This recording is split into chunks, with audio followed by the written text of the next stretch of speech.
The Liberal government's fall economic update has unveiled a staggering $62 billion deficit, a jaw-dropping revelation that shoots up over 50% from the $40 billion initially promised in the spring budget, which many might say was sarcastically titled Fairness for Every Generation. This title now feels more like a twisted joke than a commitment to fiscal responsibility. According to the fall update, which was so catastrophic that our Finance and Deputy Prime Minister Chrystia Freeland chose to resign rather than confront the enraged public, Canada's economy is not just faltering, it is face-planting into the ground. The revisions in growth predictions and government revenues, now assessed to be $5.5 billion lower than previously anticipated, should ideally be regarded as the good news. And that's saying something in a reality filled with dismal facts. So, what's the real issue here? New and largely frivolous spending is all on the agenda, and here's a shocker. It's all rolling out with reckless abandon. $1.3 billion is earmarked for a so-called comprehensive border security package over the next 6 years, a direct response to Donald Trump's threat of a 25% tariff if Canada doesn't tighten its border. A laughable tactic that breeds distrust and alienation rather than safety. An astonishing $2.4 billion is headed toward housing initiatives that have already failed spectacularly. This is likely why our housing minister, Sean Fraser, has jumped ship. Who wants to be responsible for that sinking ship? There's $1.7 billion allocated for healthcare and accommodations specifically for asylum seekers. Yes, you heard that right. More funds for non-Canadian citizens while many of our own citizens struggle to access adequate healthcare. What a slap in the face. Another $598 million is being poured into the disastrous gun buyback program, which has already squandered over $100 million without retrieving a single firearm. How long will the government continue to push this farce? Almost $2 billion for more green energy projects, because the initial $300 million, that essentially lined the pockets of Liberal allies, was clearly not enough to win over environmentalists who are still questioning the integrity of these initiatives. An unequivocal $90 million has been allocated toward a sexual and reproductive health fund.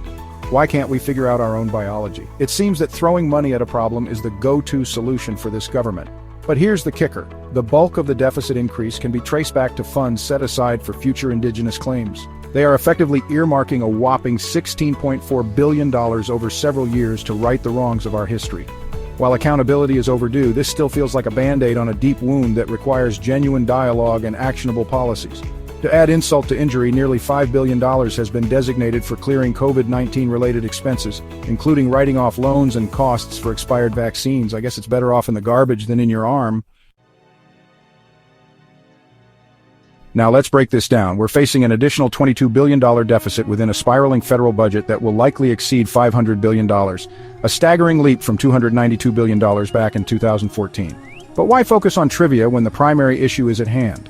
To illustrate how this $22 billion blunder impacts Canadian taxpayers, some math is in order. The average family coughs up $22,500 yearly purely in federal taxes. Income tax, HST, excise taxes, and payroll tax mixed together. With an average family size of about 2.9 people in Canada, we can surmise that each individual contributes about $7,759 annually to Trudeau and the gang. Thus, to squander the extra $22 billion, the federal government has wasted the tax contributions of 2,835,416 individuals. Yes, you heard that right. More people than reside in Manitoba, Saskatchewan, Prince Edward Island, and all our territories combined. This colossal failure cannot be overlooked. These politicians, hired to manage our nation's finances, treat it like a playground. They duck real accountability, and many will transition to cushy jobs at the UN and World Health Organization, seemingly untouched by the chaos they leave behind. It's high time we become a more informed electorate, demanding competent leadership that doesn't operate like a band of political pirates. Canada desperately needs a change. It's time for policies that hold these leaders accountable for their reckless decisions and foster an environment where financial prudence prevails over political gain. The question remains, how far deep will we allow them to dig before we demand they stop? The sheer scale of the nefarious $62 billion deficit paints a grim picture for the future of our nation. It's a heavy burden that will inevitably weigh down generations of Canadians, forcing them to bear the financial scars of a government seemingly indifferent to the consequences of its extravagance. The question is no longer just about the numbers. It's about accountability, priorities, and the value we place on responsible governance. Will we continue to allow our leaders to gamble with our hard-earned tax dollars, or will we rise up and demand the fiscal responsibility we so desperately need? We want to hear from you. What do you think about this staggering deficit? How do you feel knowing that future generations will be shackled with the financial obligations of today's reckless spending? Share your thoughts in the comments below. If you found this discussion informative and want to see more content like this, make sure to like this video and subscribe to our channel.